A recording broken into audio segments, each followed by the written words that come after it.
It's time once again to slip into your camo, grab your bow, and join us out in the field for another episode of the Up North Journal, presented by PSE Archery.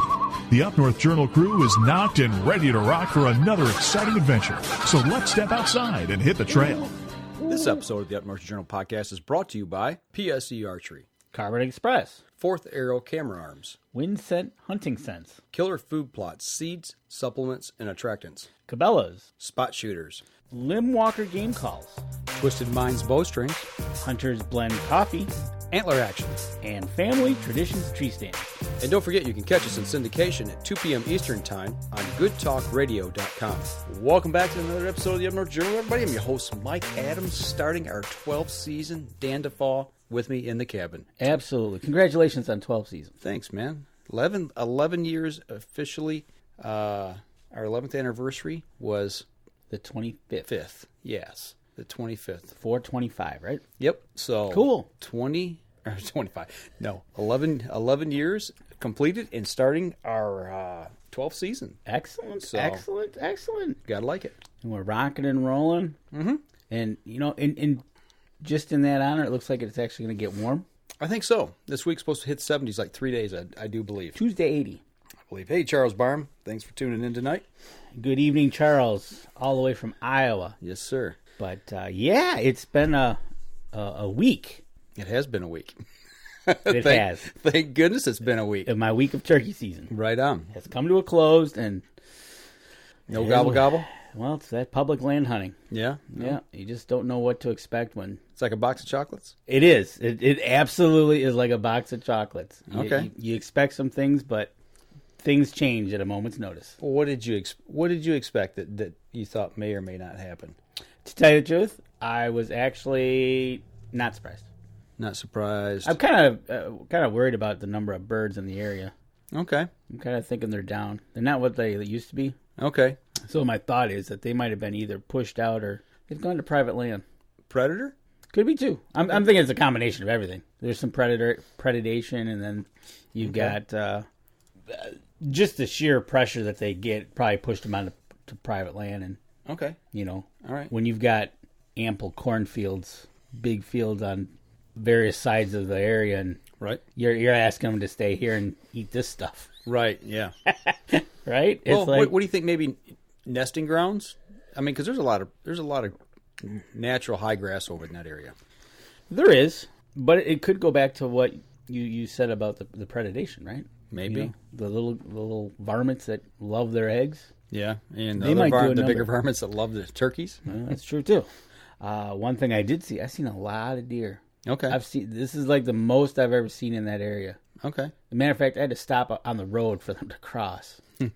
It's like, really? Of course, come October 1st, if I were to ask them to stay there, Right. they're not going to stick around. Mm-hmm. But no, it was probably one of the best weeks I had, Okay. weather-wise. Hey, Tom Ginsel. Hello to you too. And Thanks for watching. It was probably one of my best weeks that I had weather-wise. I mean, a couple beautiful mornings, beautiful evenings, not too cold. The coldest morning, I think, was probably Saturday morning. It was cold and drizzly. You were up north. Raining up there too. Yep. Not a lot of gobbling on the roost that I heard. So that tells me the bird numbers are probably down. Okay. Could you hear them off in the distance on private land? Yeah, I did. Okay, Right. so I heard one off on the distance, and all of a sudden I heard boom, boom. okay, So I was like, poor guy. okay, But I did see a couple in the field across the street as I was leaving one morning. okay. Were you running any calls trying to get them to persuade them to come over? I was running my limb walker game calls, and I tell you what, Monday the opener was I kind of did it your style. Okay. I didn't put up a blind or nothing. I just kind of went where I knew I was going to go. Had a hen come in, talked to her a little bit. When she came into the field, I could hear her in the distance coming. I was like, okay. And then I heard a gobbling behind her. Okay. So I'm like, oh, all right. Well, she broke into the field, and I'd call to her, and she'd call back. And all of a sudden, I heard another call behind her and the gobbling.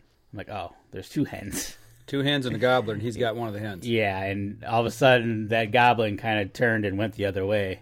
I was like, oh, He was hand up. okay. So that was my opening morning, and then nothing really till Thursday morning. I went out. Okay. And I snuck in to a new spot. There was no vehicles parked, I said, so I'm first here, so I'm going in. Right. So I snuck in there, held up to a tree, got comfy, and about 10 minutes after daylight, so I look over and a hen flies down off the roost. Oh, really? Okay. I had no idea it was there. Okay. It was about 50 yards in front of me. Okay. I'm like, wow. So she talked a little bit and then just kind of walked off. Okay. But there was no gobbling around. There's no gobbling. I didn't hear nothing. And then Thursday evening, I had 2 hens come in, and then she was putting and stuff, and so I was going back at her, kind of trying to get into a fight, and she just got all cheesed off, and she just went crazy in the woods. So I went back at her. Right. What ended up happening is they started coming at me. Okay. You know, they were going from my left to right, but I got them to turn and come right into me to about 15 feet. Okay. And they walked right by me.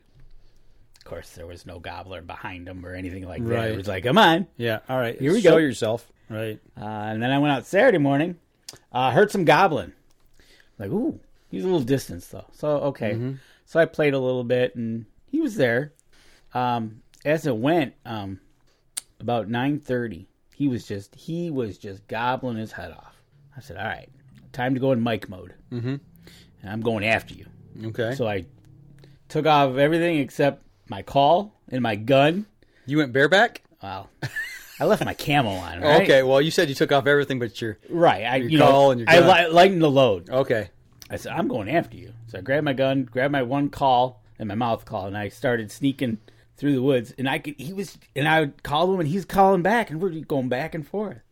And I looked, and I said, okay, as you're walking through, you could see the terrain change, right? And there was one big hill that he was on the other side, like, all right, I got to get to that hill, and then I can sit on top and look. Take the hill. Yeah. Okay. So I'm on the other side calling. He's calling back. I'm like, okay. So I sneak up there, and I look, and I get a great view. I'm like, oh, this is it. And I looked, and there wasn't anything to me that was a showstopper of them. Before, there was some down trees and some water that maybe he might have been a little... Okay. Didn't want to go around or anything. But, so I get to the top, and I start calling, and nothing. He shut up. Tight lip. You couldn't see him. And I couldn't see him. I sat there, and I was looking, and I sat there looking and looking and looking. I sat there for 10, 15 minutes. Not a peep out of him. That's interesting. And I'm like... You think he saw you? Sure. He might have. If I didn't see him first. But I didn't see nothing scooting out of the way or scooting. You didn't see nothing running off. Nothing running off. Yeah. But it's just like, ugh. So that ended my hunt. Well, it sounds like you got some activity anyway. I had some activity. I wish I would have had more. But, yeah, it was just being on public land. It was I had Tuesday night. When did I move? Probably Tuesday night. I switched spots, and I was like, okay, I'm not going to go over. And, that parking lot was open, so I went to a field that I really like it. So I sat there, and about 6 o'clock at night, all of a sudden, here he comes, gobbling away. I'm like, all right. I'm waiting for him, and God called to him, and he called back. I'm like, okay, you know where I'm at. But he stuck in the woods and just kept walking from my right to left. He was standing in the cover. Yeah. And he's like, okay, where are you at, ladies? Yep. And he never broke out in the field. And I was like, right. Give me let me see you. Yeah. So that was my other close encounter. But he stuck to the cover. Staying in the cover. So then after that, I switched to go to the cover. Were you running decoys? I was running 2 decoys, a hen and a jake. I just like to run that so he sees another competitor. And was there wind blowing your decoys at all, making any movement? Yes. It was windy that night. Okay, so there was a little movement so you didn't get freaked out by him just sitting there. Right. Matter of fact, when I had those 2 hens come in on Thursday evening, they came in and they were talking and we were going back and forth, and they kind of looked at the decoys, and they actually got to the back of which would have been the jake, but they just kept on going. Yep. Okay. I guess they were hoping that he'd turn around and follow them, but gotcha. But but that was it. I've seen a few other hunters. So that's a tough go. It is. It's. Is it going to make you change your dates or style of hunting or locations next year, you think, or no? Location, maybe. Okay. Style? I don't think so. Still want the same first week? Yeah, I like that first week. I like getting out there. Tell you the truth, that's why I'm saying I don't know how many birds there are. Okay. Because they were making noise. It's not like they were tight-lipped all week. Well, I pulled trail cam photos, as a lot of you who are listening to the podcast or to watching live stream know. I posted some of those online this week or this weekend. But the ones I didn't post are my turkey photos. Oh, cool. Actually, I haven't went through all my trail cam photos yet. You haven't gotten there yet? But no, I staged 2 cameras and was scouting for birds, and I generally know where they're at. Okay. Winter chicken dinner, I know where they're at. So we got some long beards, and I'm going to go after them. There you go. You go next week. Not this week, coming up a week. Well, I'll be up north next Saturday. We got to do our camp meeting, and then depending on timing and how long it runs and everything, my goal is if I'm still there and the weather's good, I'm going to go out and hunt that afternoon. Okay. Do the evening hunt, see if I can lay down a bird or not. But if not, it depends on the weather and the way the birds are acting and just how things go. I might stay Sunday morning, but I doubt it. I'll probably just go ahead and come back home and then plan on the next 2 weeks. Okay. Yeah. 2 weekends hitting it. According to the weatherman, it's going to break, and then now we're going to be talking warm weather. So Right. But, and I don't think I'll change. I might change locations. Right. Try to go find where there's a... See, but the problem is, I know where there's a plethora of birds. It's private land. Well, that and the other public place where I know there's birds. Mm-hmm. Everybody and their brothers. You know how that goes, right? So it's like, yeah, okay, I got you. Well, it is what it is. Yeah. All right. But other than that, hey, it was good to be out. Good to see the sunrise in the morning. Absolutely. Nice temperatures. Yeah. Saturday was a little cold, but Thursday morning was just an absolute gorgeous morning. It was just one of those things that sun coming up and... Well, that's what makes turkey season so good. Yeah. So. But one of the things about hunting in public land is Thursday night when I had my encounters with my hens, I sat down probably about 3 o'clock, and I sat till 8 o'clock. Mm-hmm. And I got to enjoy the sounds of bongos and drums. Okay. All 5 hours. Was it a radio or was it somebody? No, it was a group that was playing. Oh, I guess 5 hours. It wouldn't be on the radio. Yeah, it was a group playing. You think that had anything to do with maybe them? No, I know they're kind of away. They're at least a half mile away. Okay, all right. But it was just, do you know how many different beats you can have to a bongo or a drum? 5 hours worth, probably quite a few. But it all sounds the same after a while. Right. And it was just like, really? Thanks. So they stopped, I think it was like 7:30, 7:45. It's like, finally. Oh, I'm done hunting. Yeah, right. Yeah, go figure. So I got to enjoy that. Well, I tell you what, we're bumping up here close to our break, so why don't we go ahead and take our first break, and we come back. We got a lot of stuff to talk about tonight. Actually, yes, I don't know if we can cram it all in or not, but we're going to step outside, take our first break. When we come back, we will continue the conversation of weekend up north and whatever else. That's right. All right, we'll be right back after this.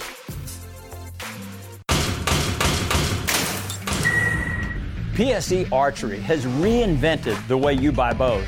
From now on, you can make the most educated decision possible by basing your bow choice specifically on your shooting needs and goals. All you need to do is ask yourself, what kind of shooter am I? What do I want to achieve? PSE will help find the right category for you. So, what kind of shooter are you? Find out at psearchery.com. Killer Food Plots have been helping property owners for over 20 years create premier whitetail habitat. Whether replenishing your soil with their all-natural Organics Fusion pellets or planting a premier KFP food plot seed blend to help your deer rebuild their bodies through spring and summer while supplying the much-needed high energy during and after the rut, you can trust that Killer Food Plots family and their products will help your deer achieve their full potential.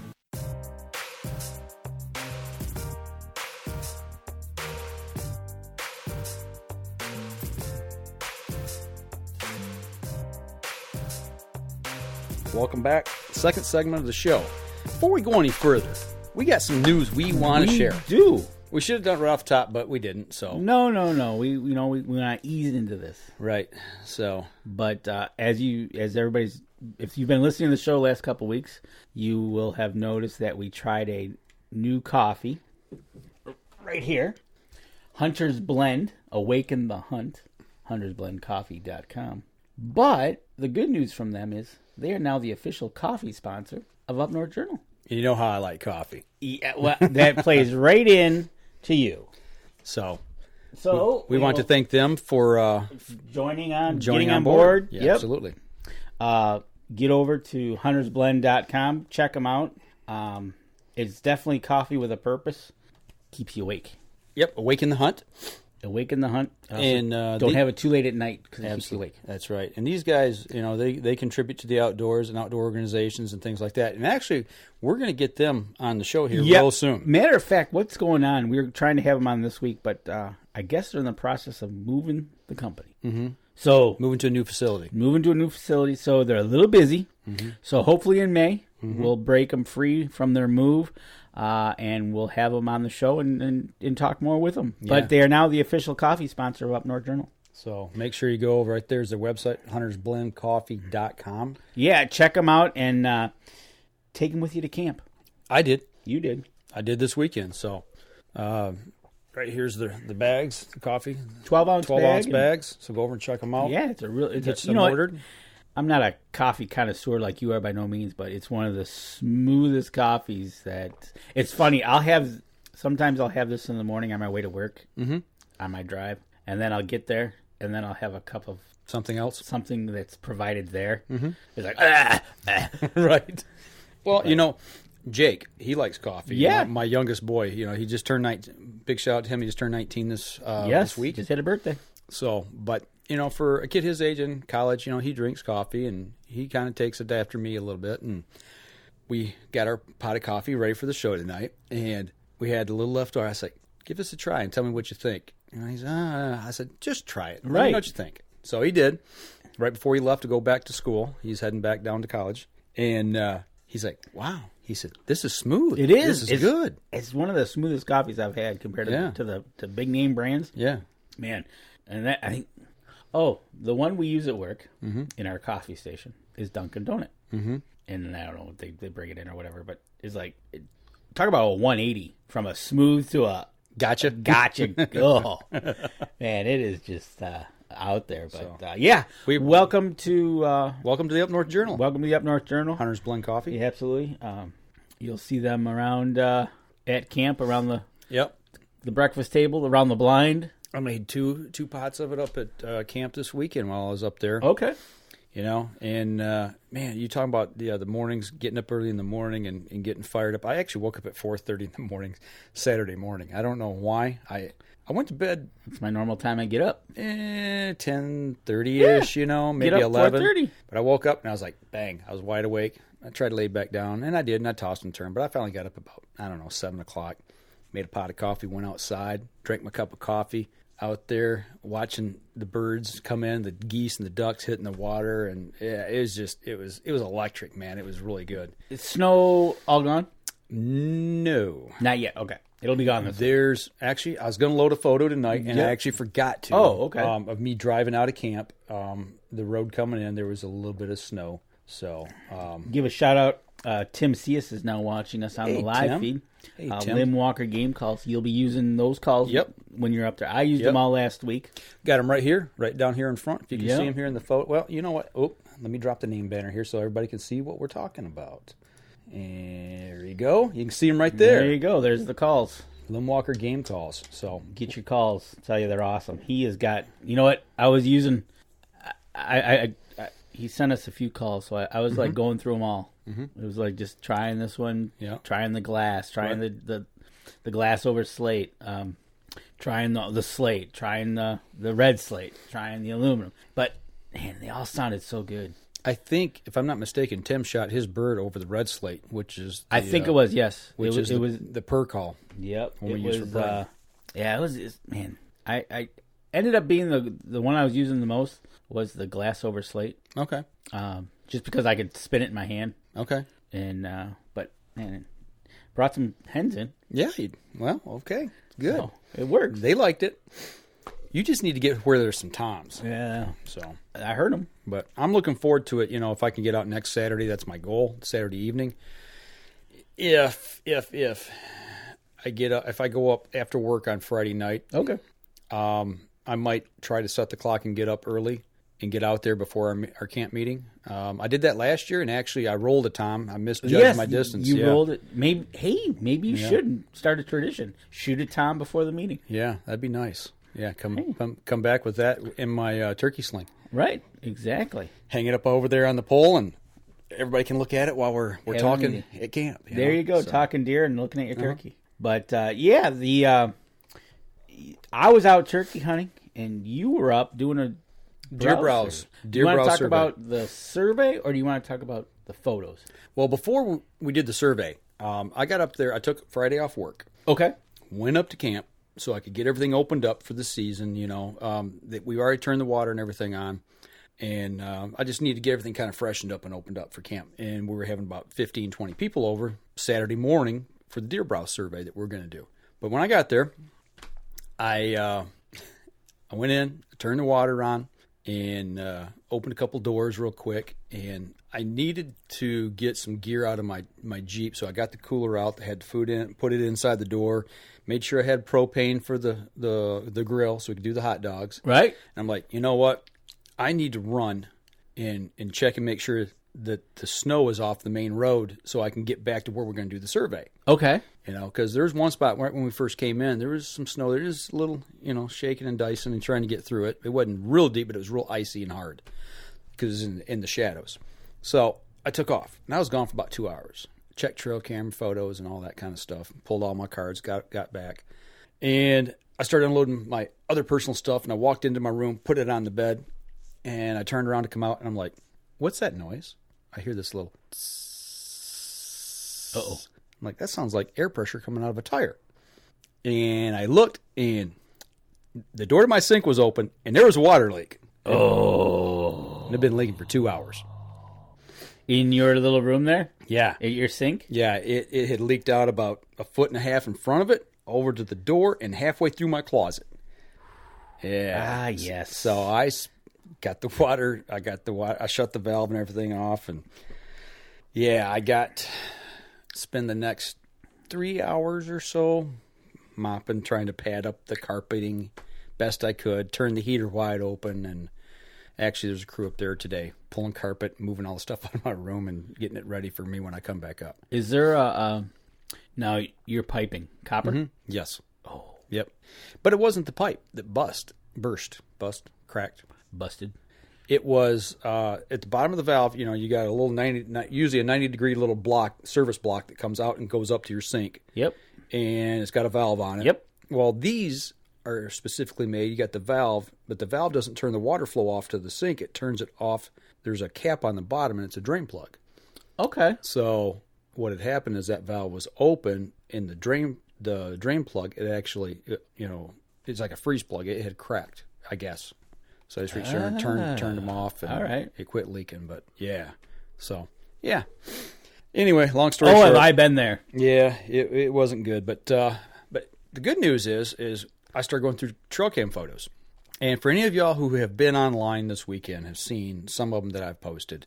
But for those of you who haven't, I'm sorry for you guys on the podcast. You can go to Facebook. You can check them out. Mike's got a post over there. But actually, come to the live stream here. When you posted on Wednesday. On Wednesday, you can see it on the live stream if you haven't checked it. And it should be posted on our page as well. Yeah, I posted on the page. Well, it's posted on our page after we get done recording. After we get done tonight, but if you want to go to YouTube on Wednesday. Or I'll repost it again on Facebook Wednesday. But, if you guys remember, about a month ago, we put 2 trail cameras up over a deer carcass.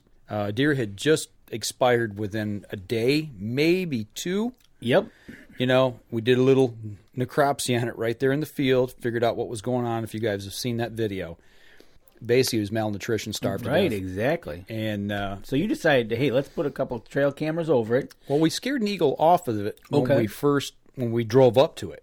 So I knew birds were going to be back on it. And I'm like, well, we'll probably get the eagle, but we'll get other birds. We'll get, the coyote, the bobcat probably, Anything that's going to want to have a little dinner. Yeah, so I threw up one with video and one with stills. Now this one you can see is obviously the still. But right behind the eagle there is actually, there's another tree there, and I've got the video camera on that one. So one way you're pointing a still mode camera, Yep. and the other way is a video mode camera. But the video camera is pointing more towards the ground. Okay. Actually, in this photo here where you see the eagle flying through, you can't see it on the other camera because it's angled down a little more towards the ground to catch whatever's coming in to eat on. Okay.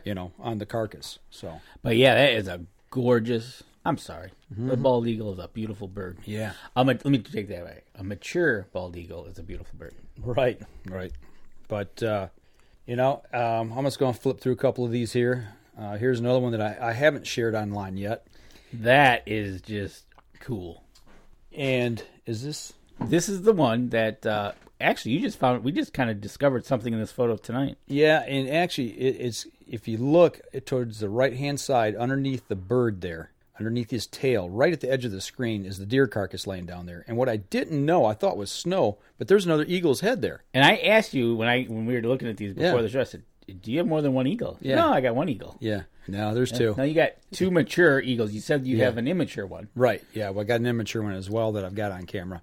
But yeah, if you're looking at the photo right under his tail where it looks like a snow, just look to that left-hand side there, and you'll see the other eagle head sticking out of the frame there. And we just caught that. So that was pretty cool of seeing that. So let me go to another image here. Now this one here just simply blew me away. That is a great in-flight still photo. It is. It's incredible. There's two photos. This one and I think not the next one, but the one after I'm going to show you here. It's just simply incredible. In this same sequence here, this is another image of him flying. Obviously, same thing, a little bit blurry. But what I like about this photo is you can really see the talons. Yeah. Hanging out the back there. I thought that was pretty cool. So, and this one here. This one right here, to me, that's called the money shot. That's right. That screams America. That does. And I tell you what, it's to put in perspective how big that bird is in reality. Right. That little crow on the bottom there, he's in trouble. Yeah, the crow on the bottom there is like, I'm getting out of here. Right. And I zoomed in on these, obviously, here on the last couple, but, just to kind of show you, a little closer up of what they really cool. look like. I mean, the lighting's perfect. The sun was just coming up. I believe this photo was taken around 9 or 10 in the morning. It was just up over the tree line. Good sunny day. And the sun's coming down on him. And that right there is the best trail cam photo I've ever got in my life. Yeah, it's a good one. That one and the other one, that first one with him flying across. I mean, it's wild. That's just, to put a camera out in the wild, just randomly. I mean, we knew birds were around, but I mean, I got lucky, obviously, where we put the cameras up and we actually got them. It was just incredible. Right. You sit there, and trail cameras, you put them out there, you point them and say, okay. And then you get what you get. It's like Christmas morning, though. Exactly what you said. It was like going through Christmas morning of photos. Mm-hmm. Oh, wow. Yeah. It's just like... You just never know. And I've got some cool stuff before, but nothing like this. And it's like you see these photos, but you didn't even know that your carcass got dragged off on you.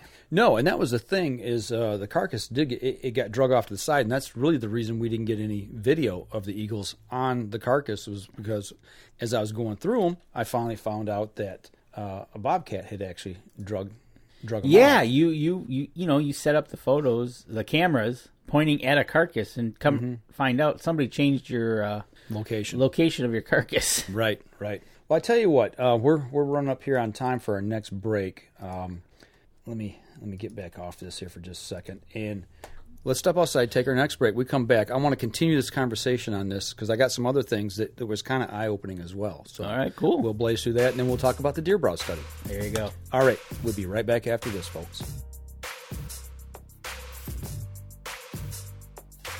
PSE Archery has always dominated the speed category. Now, the most revolutionary cam system ever to hit the market has perfected the shooting experience.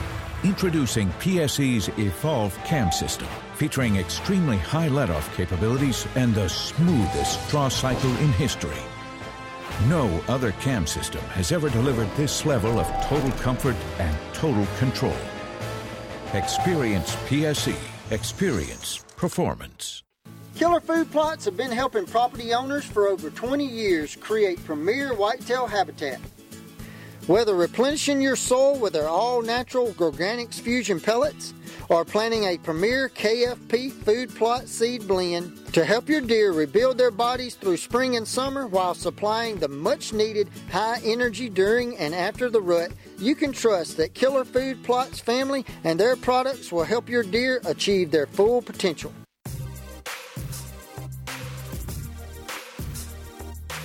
Welcome back, everybody. Third segment of the show.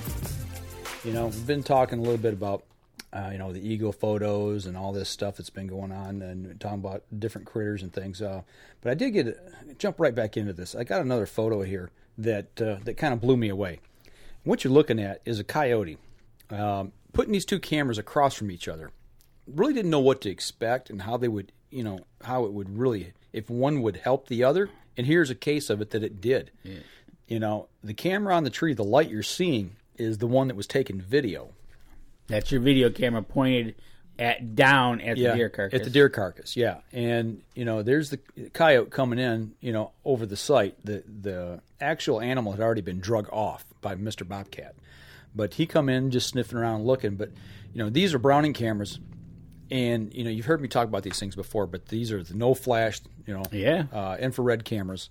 And what you're seeing is the infrared being shown off that camera to pick up the image of the coyote. And the coyote's not even being No, it didn't phase him a bit. Didn't phase him a bit. And that, that's a still, obviously, from the other camera. That's what you're seeing. And it kind of lit him up. You can see how it's kind of backlit so you can see the silhouette. It lit him up, and it lit up there's a little guy in the bushes there. Looks like some eyeballs. Yeah, there's some other eyeballs there. I don't know if that's another critter or if that's, a lens refraction of some sort. I'm not really sure. But, this right here is the video of the coyote coming in, and doing his thing there. So as you can see, the bright spot is what we were seeing on the still. Yep. Okay. When that other camera went off. And now the reason why he's going that way is because the carcass got moved on you. Yeah. Right. Now, if what we're talking about here is, we'll flip over to that video.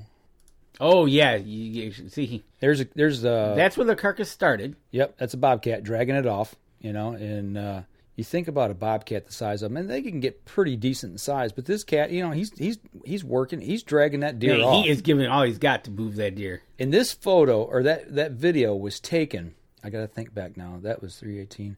That was at 2. No, is that 2? Yeah, 2:49 in the morning after I had put that camera up. I put that camera up the day prior at about 4 in the afternoon, 5 in the afternoon. And he was there 12 hours later, dragging it off, saying, "Hey, I'm taking my dinner." Yep, dragging it off. So he drug it out of the way. And actually, let's go to another video here.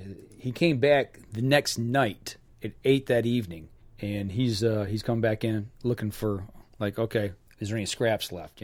But he actually drug it out of the camera frame, and that's the reason I never got the eagles on video. Right, because he moved it on you. Yeah, I could see their tail feathers and wing tips and stuff like that in the video, but he drug it completely out of the camera frame. Next time you have to drive a stake through the carcass so it doesn't have to move. You say that, and that's funny you say that because I actually thought of that. No, really, you get a piece of re-rod of 2 feet long and put a piece of wire to the leg or something and stake it down. Stake it down because look what happened. Yeah, right? keep him from dragging. And that'll happen again the next one. Oh, yeah, absolutely.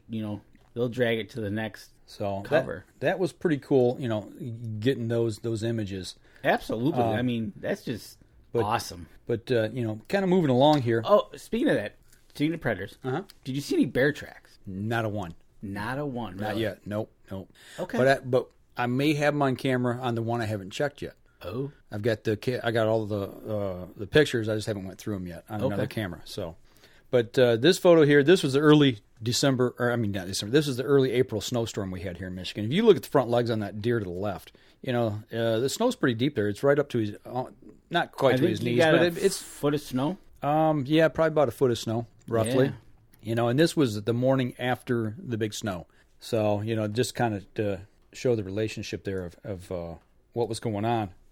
And then this is later on. This right here is actually the 21st of April. This was after the ice storm come through. Okay. And dumped another 15 inches of snow or what have you on the ground. And if you look at this deer, he's browsing on pine needles. He's going for anything he can eat. This goes back to what we were talking about with the property being overbrowsed and, the habitat needing to be changed around a little bit, the food plots getting overbrowsed. It's just we got too many deer on the property for the amount of food that we have. And that's one reason I wanted to show that photo. And right here's another up-close photo of a mother and a yearling. Same thing. Same tree. One. Yep, same one. And there's another deer back in the pines behind it. And there's one off to the right-hand side in the pines. And they're doing the same thing. I've got several photos of deer doing this. But this one right here, this next one, this is what confused me. The snow's all gone. It's melted. But they're still doing the same thing. They're coming in. They're eating on browse, woody stem material. Anything they can get their little choppers on. Yep, exactly. Because our food plots right now, actually this weekend they were green. What little bit was growing, but there's very little growing. I mean, it's minuscule. If you remember last year, we said everything got mowed to the dirt. It looked like a putting green, but it was tight. It was that tight, but there was more dirt than there was green.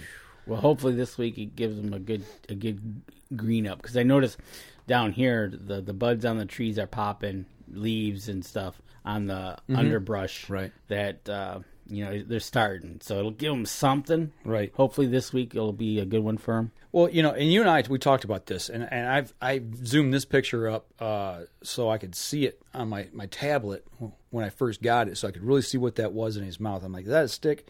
It's not a stick. It's actually looks like material from the intestinal tract. It looks like a piece of intestine that's been stretched out and dried. And I don't know that that's what it is, but it's some byproduct of an animal. That's what you kind of look at it. It goes, it's not bark. It's not. Yeah. Well, there has been a deer known to eat the remains of somebody who died out in the field. Last year, somebody got some proof of them eating on human remains. So they will eat birds occasionally that have died and dropped. I've heard that as well. So they are carnivorous when they have to be. But I didn't know they were cannibals. Wow. But I think that's really what I think. Because could be. Sure, because with the carcass being around, you don't know where everything got scattered to. Right. If you look, there's a log on the ground right off the end of the tip of his nose a little bit there. And right behind that's where the deer carcass was. So it's not all the realm of possibilities. But if you look at this next photo, he's eating the same thing. It's laying there on the ground. And if you look at the photo before, that black strip is not there on the ground. So he dropped it down, to do his little nibbling. And then this one here, he's got a piece of it in his mouth. So he's chewed a piece off. He's chewed it off and he's eating it now. Yeah. So, yeah, it's wild. So, it's survival, man. You do what you got to do. It is. That's this time of the year, that's exactly what it is. It's survival. And I guess they eat what they have to, Did you see a lot of deer this weekend just roaming around, or? On our place, I didn't see as many as I thought I'd see. They're still coming out of the wintering grounds, but on the way home, I seen deer everywhere. But I will say this: every field of ours that I went past had deer in it, and everyone had their nose to the ground eating. Okay, where there was green, and they'd look up and look at me if I was I was a couple of times I was walking. I went out and took a morning walk on Saturday morning, and they looked at me, and that was probably within 75 yards of them. They just said, hey, you put keep their head walking back down and kept browsing. They didn't pay me any attention, And during the deer browse study, at one point we got, I would say, less than 50 yards away from a pack of 5.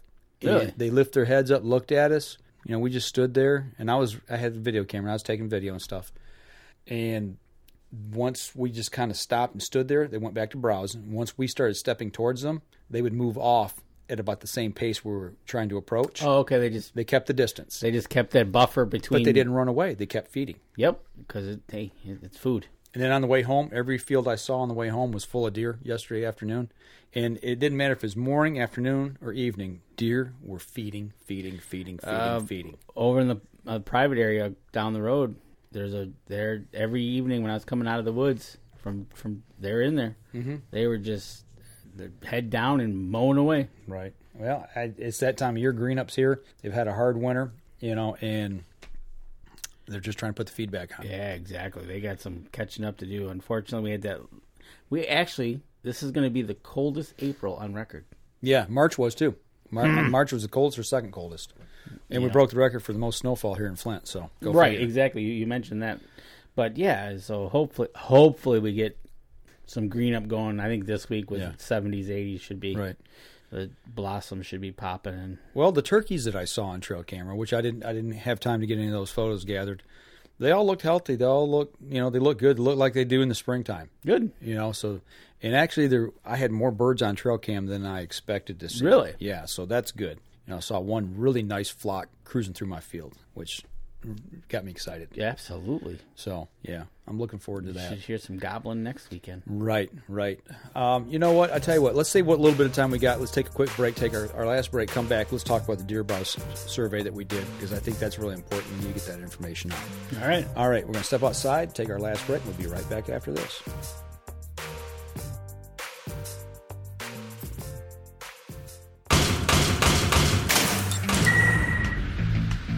Acceleration is part of PSE's DNA. PSE pioneered the speed movement. Now they've developed the vapor category to help you find the most powerful bows on the market to fit you. High speed equates to intense power and building the momentum you need to be successful. Are you a vapor shooter? Find out at psearchery.com.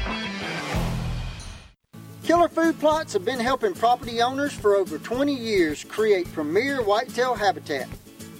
Whether replenishing your soil with their all-natural Organics Fusion pellets or planting a premier KFP food plot seed blend to help your deer rebuild their bodies through spring and summer while supplying the much-needed high energy during and after the rut, you can trust that Killer Food Plots family and their products will help your deer achieve their full potential. Welcome back. Last segment of the show tonight. Talking about deer, turkey, trail cams, our coffee company that's supporting us. Absolutely. All kinds of good stuff. Fresh coffee. Yeah. Talking hunting. Yeah. I don't see there's a problem there. No, I got to get a drink of coffee, though. Yeah. No. Not a problem at all. They proud to join us. Proud to have them. But you were up north actually for a purpose. Yes. I've been trying to get this done. I did a deer browse survey last year up at the Anchor Creek Deer Cooperative. Perry Woods, who is head of that, invited me up, and I learned a lot. I'm like, I need to do this down at in our area and use this as a tool to not only figure out what's going on our property, but to get other landowners in the area around to join us and have a meeting, bring maybe some new people, expand the co-op, educate some people, and just have some fun. Okay, that sounds like a plan. And you had some good weather for it. Yes. We were worried, though. We had that big snow and that ice storm. So, I was like, is this going to work or not? But we got enough snow off. Actually, in the woods, it's just in the shade. You'd see little piles here and there. I think I might have stepped in snow during the browse survey twice. Okay. As I was running a transect. So, basically, what we did is, you want to run 2 transects. It was basically a straight line on your property for a half mile. Okay. And then once you run that first one, then you turn 90 degrees and you go, perpendicular 90 degrees, approximately 300 steps or 1,000 yards. Okay, roughly. Or not 1,000 feet, 1,000 feet. Okay. And then you turn around and you go right back the same direction that you came from. You know what I'm saying? I mean, if you're running north, when you get to your half mile mark, then you'll go either east or west, 1,000 feet, and then you'll turn around and you'll head back south for a half mile. Okay. So the piece of property we did on ours, we actually had enough people. We ran one on the north end and we ran one on the south end. The south end, where I was at, was actually only a quarter mile wide, so we ran 4 transects. Oh, okay. Which, we pretty much covered that south end, which was nice. And I knew pretty much what the results were going to be. We don't have regeneration. Where we do have any regeneration, the deer are over-browsing it. We got a big congregation of deer on the property, and we did a pellet count as well. And obviously, you see the deer poop where the food is. Yep. And that was eye-opening for one of the people who was with me, Tom Wright, who I do On the Trail with. Oh, yeah. Yep. He came up to camp, and he wanted to learn about what we were doing, and we actually shot 3 stories up there for on the trail that we're going to be putting on at the TV station. Oh, okay, cool. We're going to share them here on the website. And we do that every week. Yep. And as soon as we get those done, those will be coming out. Probably won't be this week. Won't be the first one. We're going to be doing a turkey hunt actually this coming week. But after that, we're going to release these 3 videos. 2 of them are on deer browse survey, and then the other one's on deer co-ops and how they all work together. So, but he said something that was very insightful. As we got towards the end of this, he said, I've never counted deer poop in the woods. I've never really you see it and you're like, oh, there's some deer poop, whatever. But he said, I've never looked at the ground for browse to see what they eat, where they're eating, what they're eating, and what time of year, and then the correlation of that with food plots and with deer poop. He said it's simply eye-opening with what I've learned up here. He said he said I will never be able to walk through the woods again without looking at deer poop and browse together and making that correlation as to what's going on. So that was the purpose. That's what I want to do was to help teach some people that to use that tool. Absolutely. And we had 2 other landowners come in with us. Okay. And they did browse surveys on their properties.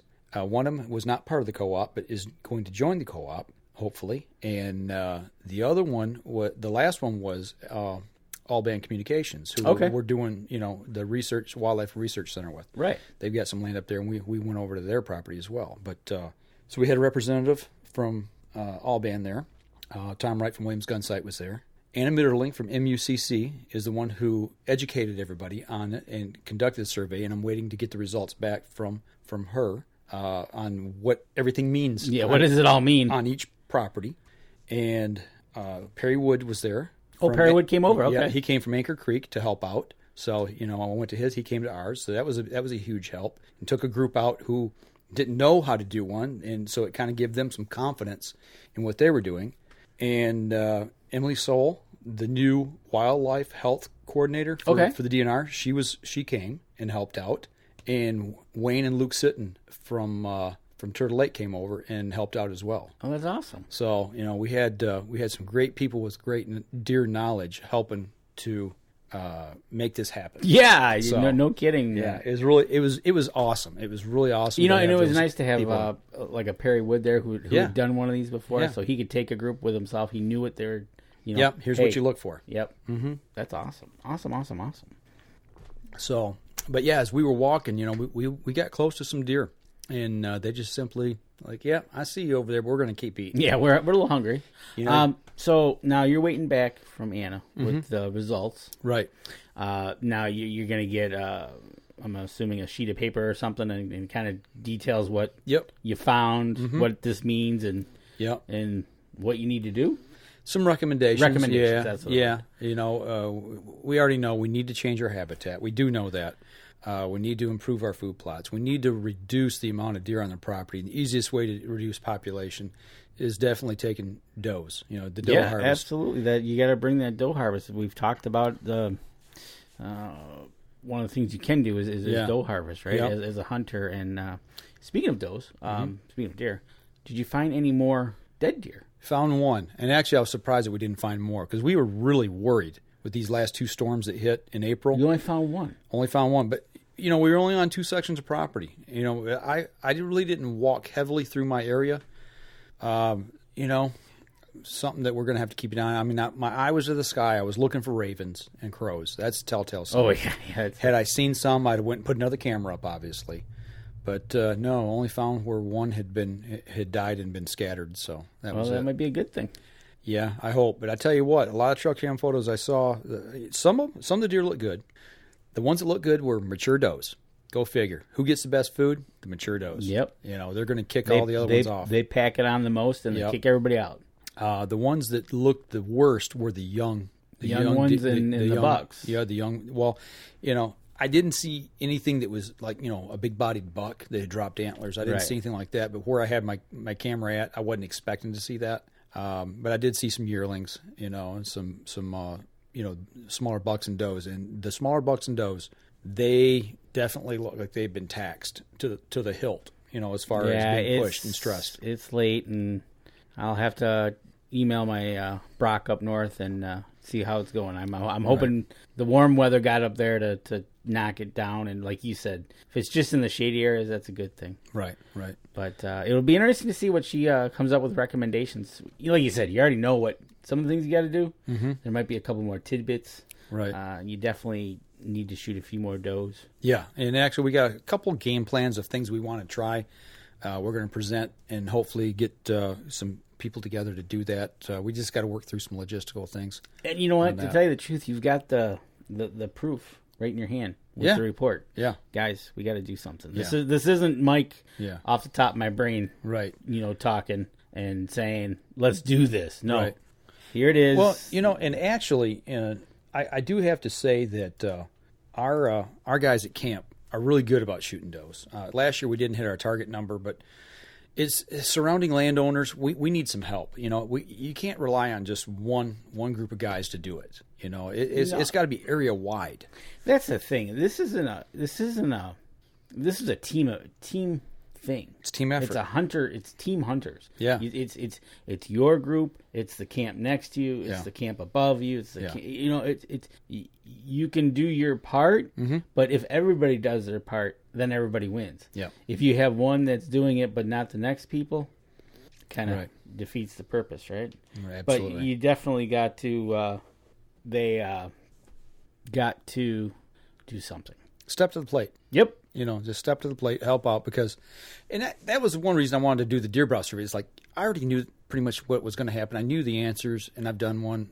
And I've seen it all over our place, but I wanted to use this as a tool to gather people together. And that's what was great with Perry, with the group he was with. He was talking to them about that as they were doing the deer brow survey, talking about you need to shoot more does. This is, look at this right here. This is a sign of it. Yep. This is what are some of the things that they cause, and using all this as an educational experience. And we had two younger people with us as well.